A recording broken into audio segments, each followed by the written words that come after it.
bisa nyium itu nggak Mbak? Acar aspal. Begini, dari pihak travel itu sebenarnya tidak dianjurkan. Kenapa? Karena itu resiko jalan. Nah di situ kita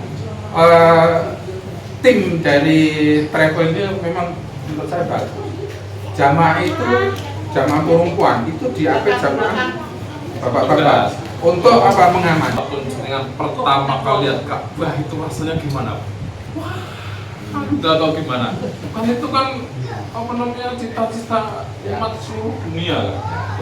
Kalau pertama kali ya biasa, kalau cuma meneteskan air mata itu biasa. Tetapi ketika sholat pas di depan Ka'bah itu waktu nggak bisa memendung air mata langsung nangis jadi apa yang ditangis sebenarnya? nggak tahu juga nangis. Iya.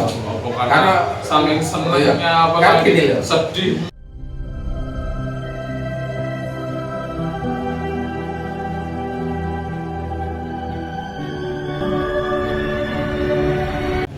Assalamualaikum warahmatullahi wabarakatuh. Alhamdulillah wassalatu Allahumma shalli ala Muhammad wa ala sayyidina Muhammad. Para penonton kedeliran dan padepokan Sambil Langit, ini adalah tayangan eksekutif eksekutif kita akan bincang-bincang sama Abah Cito, nanti ngobrol tentang perjalanan spiritual umroh beliau yang beberapa hari ini baru pulang. Kita akan bincang-bincang santai biar nanti penonton, para pemirsa bisa paham memahami perjalanan step-stepnya perjalanan umroh. Dan ini akan diceritakan langsung oleh narasumber kita.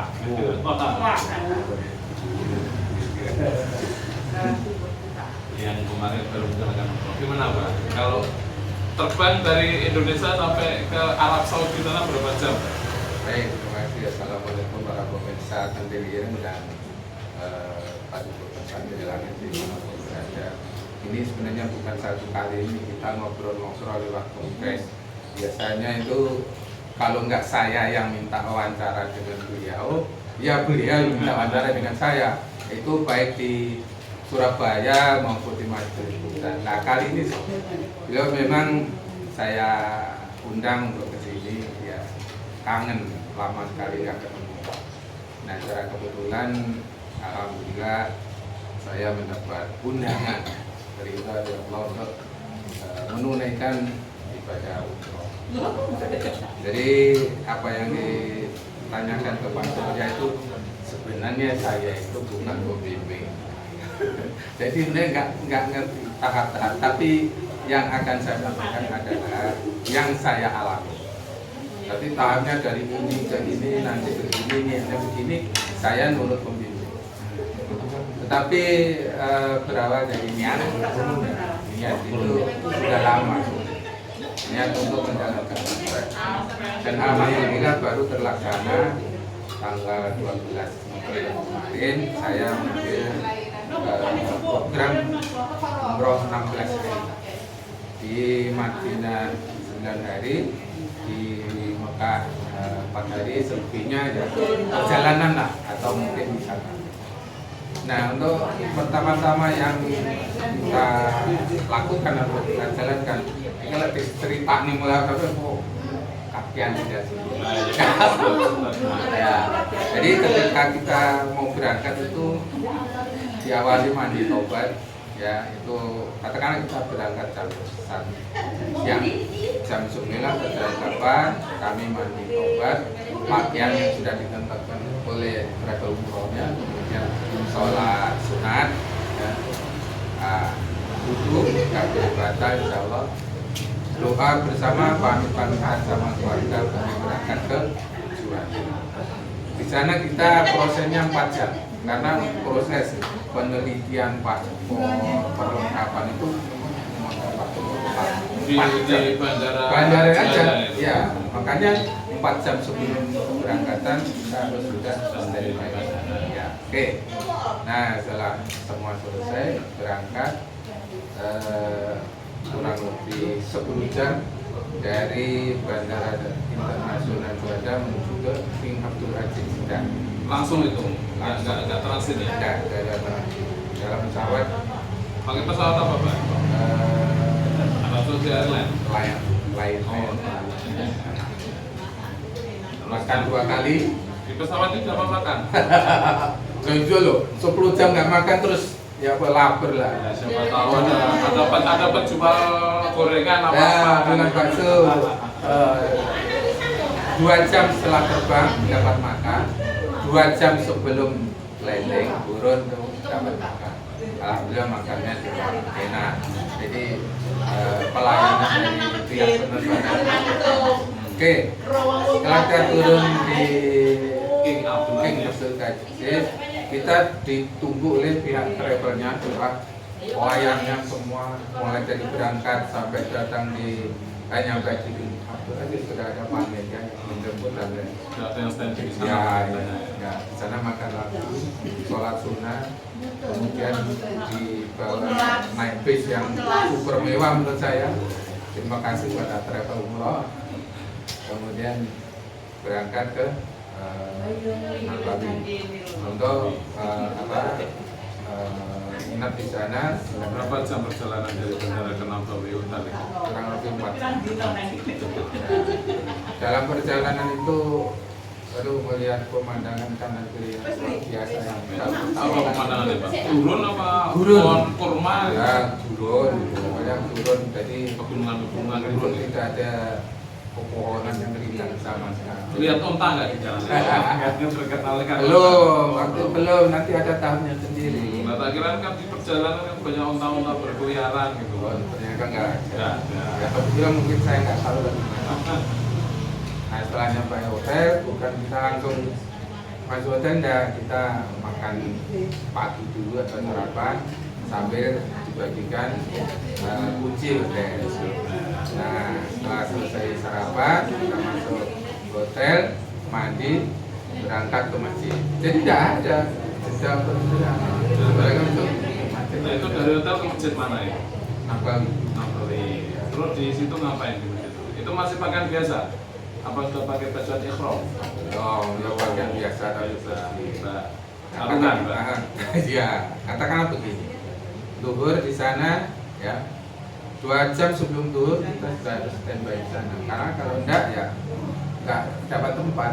Kita tahu bahwa jutaan manusia dari berbagai penjuru dunia jadi satu. Jadi jam 10 itu masjid sudah penuh. Padahal duhurnya masih jam 12.04 waktu sana. Terus sholat duhur di Nabawi. Ya. 4 rakaat di sana apa beda? Ya sama. Oh sama. Dalam kata Pak, Iya. ya itu memang beda dengan di Indonesia. Kan kalau di Indonesia itu kan ada wirid apa di sana enggak. Selesai sholat jamaah, diam sejenak bukan. Ya ada yang ya terserah jamaah. Itu ada sholat qomit. Suara kan. Jadi setiap habis sholat fardu itu ada sholat qomit 2 rakaat.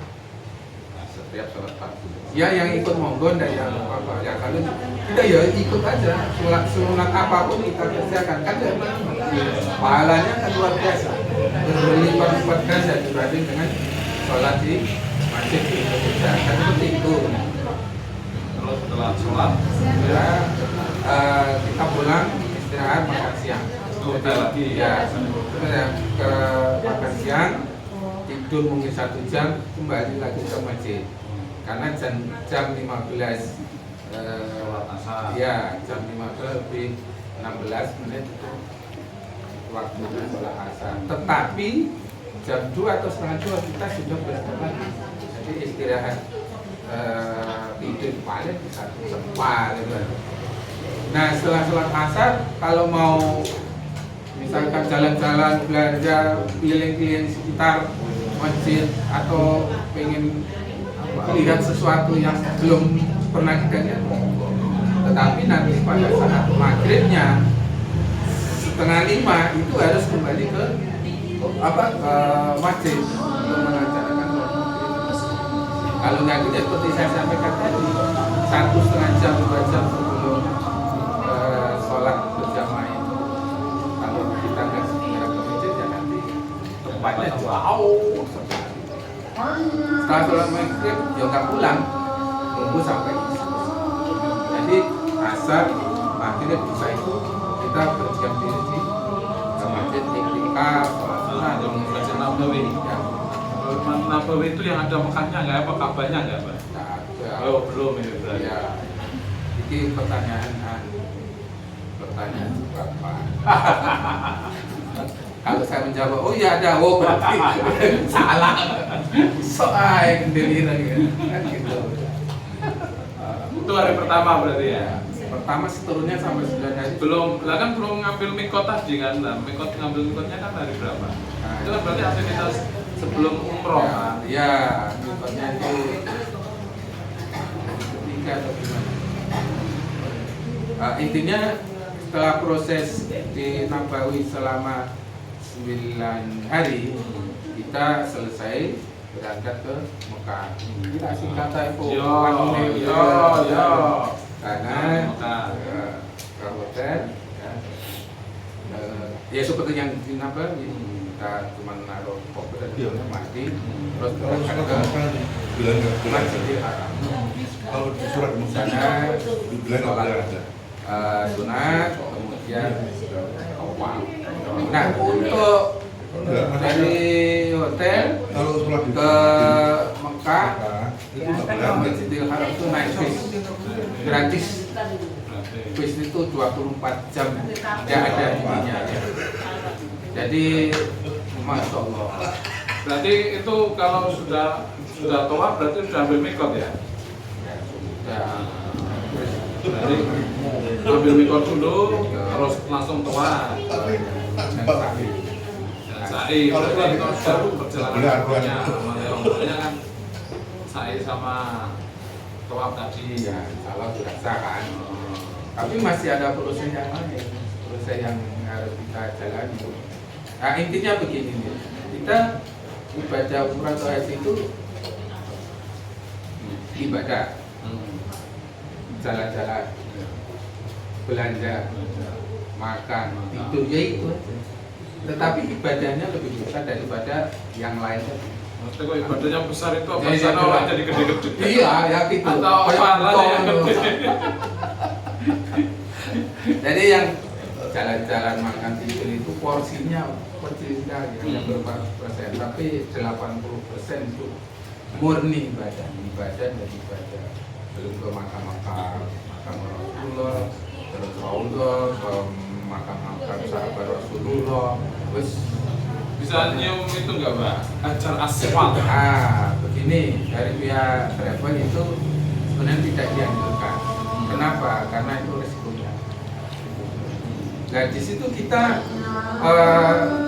tim dari travel ini memang mencatat jamaah itu jamaah perempuan itu diambil jamaah bapak-bapak untuk apa mengamankan supaya ibu-ibu itu tidak terdesak oleh orang banyak. Kayak membuat pagar. Nah, pagar depan itu 3 orang jamaah bapak-bapak, yang kiri tergantung jumlahnya berapa. Kalau 50 orang, katakanlah 10, nah tengahnya 30. Kalau dengan begitu aman. Nah, ibu-ibu aman dan insya Allah tidak batal. Tetapi kalau saya lihat yang lain, wah itu Kalau batal apa Pak? Nah, kan kalau di sana kan nggak batal itu sama perempuan katanya. Iya, tapi Pakai kan imamnya kan Imam Malik. Gitu. tapi kan lebih baik kan nggak batal. Hah? Lah wong kesimpulan nggak batal kok ya cerita nggak batal. Tapi disarankan kalau bisa itu jangan pulang. Kalaupun batal, itu kita disarankan untuk membawa air asam di muka, disemprotkan untuk Tapi untuk melakukan itu ya sangat sulit kalau di tengah-tengah kerumunan jutaan manusia. Tetapi di sini yang saya katakan itu kok jarang dilakukan. Karena sebelum tawa itu salah juga. Ya sebenarnya nggak apa-apa, banyak sekali yang bandingan tangan dengan istrinya. Nggak masalah. Karena memang tidak wajib. Iya. Tidak batal, jadi nggak masalah. Tapi Jangan beda Tuh. posisinya. tapi kan lebih utama kalau kita tidak bahkan di sana itu saya melihat suami istri itu pulang ini ya, suaminya melindungi istrinya didekap ini sambil kawal. Begitu juga dengan SAI. SAI itu pemerintah Arab Saudi itu menyediakan kursi roda bagi orang-orang tua, orang-orang yang mungkin nggak kuat. Tapi ya tentunya ada jasa lah kalau Iya. tidak salah. Kalau saya itu lari kecil itu ya Pak? Ya, Berarti sampai lari kecil apa kayak estafet gitu? lari kecil, lari besar, lari sedang juga. Nah, terus untuk yang apa itu pengen naik odong-odong atau kereta itu ada di lantai 3. Jadi SAI melalui kendaraan itu juga boleh tuh Boleh. ke sana. Jadi kalau saya itu putri Ka'bah ya? Jauh, ya. Apa? Apa kan coba. Oh, toh. Ojo dijebak maneh to. Soal tanya. Itu panjangnya berapa Pak? Bisa 2 kilo atau 1 kilo yang SAI yang lari SAI kecil itu ya. dari Gunung Marfa ke Safa itu ya? Balik gitu ya? Iya apa enggak? Ya SAI itu di sekitar Masjid Haram itu. Oh. Bagus bangunannya. Jadi muter tapi jauh sekali. Berapa kali putaran? Ya putaran tetap 7 kali. 7 kali. Cuma jauhnya itu berapa kilo? Ya kan dikira-kira berapa? Ya kurang lebih 3 kiloan. Oh, sampai 3 kilo pakai itu. Tapi kok boleh repehane kira-kira berapa kilo? Tapi garis Tapi aktivitas umroh itu semuanya di Masjidil Haram ya? ya Nabawi sama di Masjid. Nabawi sama Masjidil Haram berarti. Kalau di Nabawi berarti SAI. Nabawi ya ada SAI.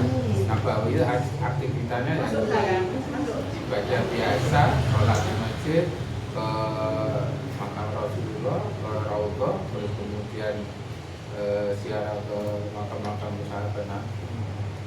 Nah iya berarti kan di SAI itu di mana Masjidil Haram? Tawaf di Masjidil Haram. Berarti kan aktivitas ibadah umrah itu kan di Masjidil Haram kan bulan-bulannya kan?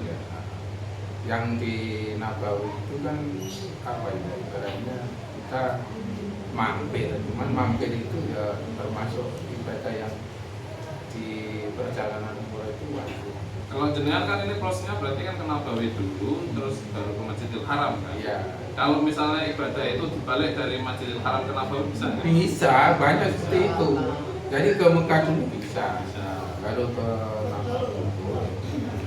Setahu saya seperti itu. Tapi itu tadi yang saya katakan di awal bahwa saya bukan pembimbing, jadi nggak ngerti-ngerti saya seperti itu. Yang saya alami. Kalau pas SAI bacanya itu apa? Hah? Pas SAI itu yang dibaca apa?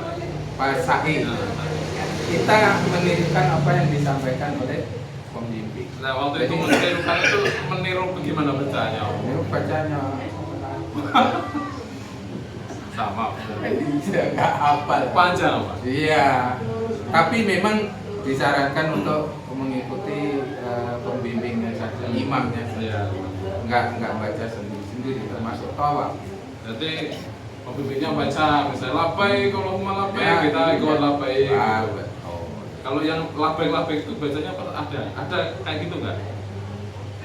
Waktu umroh itu? Ya seperti itu lah baik Allah. Pas waktu SAI-nya itu?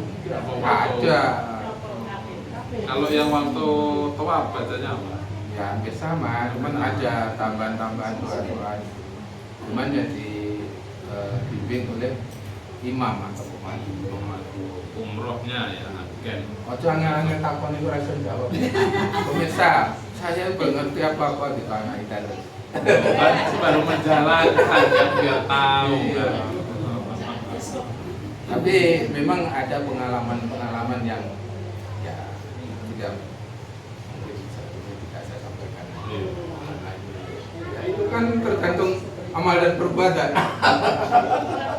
Jadi ada kisah-kisah misalkan oh di sana itu kalau perbuatannya di dunia ini nggak di dunia sih. Iya. Di negara Ya, asalnya jadi atau seharinya. di sana memang kalau dipercaya memang. Mbak, lah waktu dengan pertama kali lihat Ka'bah itu rasanya gimana? Wah, nggak tahu gimana. Kan itu kan apa namanya cita-cita umat seluruh dunia. Pokoknya melihat Kalau Ka'bah itu. pertama kali main ya biasa, kalau cuma meneteskan air mata itu biasa. Tetapi ketika sholat pas di depan Ka'bah itu, waktu nggak bisa memendung air mata langsung nangis jadi. Apa yang ditangis sebenarnya? Nggak tahu juga nangis. Nangis aja. Iya. Oh, karena Karena saking senangnya iya. apa Kan lagi gini loh. sedihnya. Semua manusia atau umat Islam ya di dunia itu katanya kan menghadap Ka'bah. Iya. Sementara kita belum tahu Ka'bah itu di mana. Nah, ternyata di sana itu kan baik itu yang menempati di utara, selatan, timur, barat menghadapnya ke Ka'bah. Oh iya yang dimaksud menghadap ke Ka'bah. Ka'bah itu kan kalau di sana kan kiblat kan kayak nggak berlaku, yang penting menghadap Ka'bah. Tapi sulanya tetap pakai kiblat yang usul kiblat kan orang Ka'bah kan. Bisa ya tanya. Kalau sholat fardu kan sudah ada imamnya di situ. Niatnya beda berarti. Niatnya beda. Ya kalau sholat fardu niatnya kan udah sholat fardu dulu ya dulu. Akhirnya bisa berbeda. Udah ya. Karena kan apa itu? Yang penting tawaf sa'i sudah kita jalankan. Tapi yang Miqat, tawaf, sa'i ya. Dan di sana bisa umroh, mengumrohkan kan orang tua atau orang lain. Tapi itu tadi disarankan tawaf. Dan siapa tahu besok buka travel umroh kan gitu. Alhamdulillah, semoga bisa membuka gabungan Jambil Ireng dengan Sasiran. Nah, ini travel umroh. Terus Apalagi ditambahi, Nah. kita promo gratis. Sip itu. Wah iya, Terutama cocok. gratis jamaah. Pokoknya sing wis amaliah murid gratis. Kalau yang belum ya bayar sendiri. Oh, benar. Iya, aku tuh biar semangat itu, Mbak. Menyemangati teman-teman kan gitu. Sajane ngomong mbak aku ya dia ngomong. Hah? Aku aja dipikirkan, Mbak. Sebenarnya biar kocok-kocok wae. Aku gak perlu gak apa-apa. Sepenting iso tekan kono. Oh. Hanya intermezzo saja. Iya. Iya. Ya, ngomong lagi apa? Oke, begitu teman-teman. Jadi intinya itu kita kita umroh haji itu karena panggilan atau undangan dari Allah. Meskipun kita punya banyak harta, badan sehat, ya kan? Tetapi kalau Allah belum mengundang, kalau punya tapi kalau kita sudah punya niat ikhlas lillahi ta'ala, katakanlah kita nabung sedikit karena niat, kalau sudah nah, itu. Makanya pemirsa niat mulai sekarang. Siapa tahu Allah segera mengundang kamu ini. amin. Saya rasa itu. Ya, terima kasih Pak Cito. Demikian ulasan singkat ngobrol santai kita bersama Pak Cito dari Pak Tukang Santai dan kami apabila ada salah kata sopan santunnya kurang berkenan, mohon maaf yang sebesar-besarnya. Tetap niatnya jangan lupa niat itu nanti biar sudah bagi loh. Akhirnya wassalamualaikum warahmatullahi wabarakatuh. Siapa kita? Di mana kita? Anda Miro? Yes. Anda Miro? Yes. Anda Miro? Yes. Takbir.